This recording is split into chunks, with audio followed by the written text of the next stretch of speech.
Canadian government failing to beat the law of markets. Jean-Baptiste Say said 200 years ago, and is summarized, that supply creates its own demand. But what happens if the smart people in Ottawa, all they do is add more demand through government incentives? Well, let's take a look. First of all, here's a reality check. We are in a protracted housing supply crisis. According to CMHC, we need to build another 3.5 million homes by 2030 to restore affordability. But what do governments do to try to solve the issue?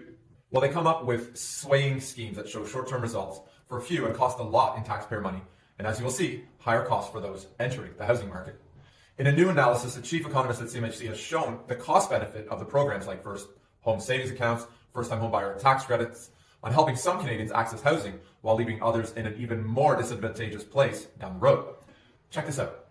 This represents all the current housing available in Canada.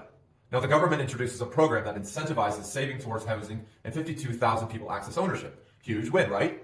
Well, what they don't tell you is that on top of the government spending $9 billion to implement this, the cost of all housing went up by 2.1% for all future homebuyers because we didn't add any housing supply to offset the increased demand.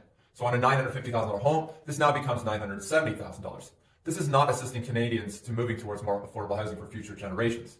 Hey, don't get me wrong, but if you put government in charge of the Sahara Desert, in 5 years, there'd be a shortage of sand. Have a great weekend out there, and happy selling.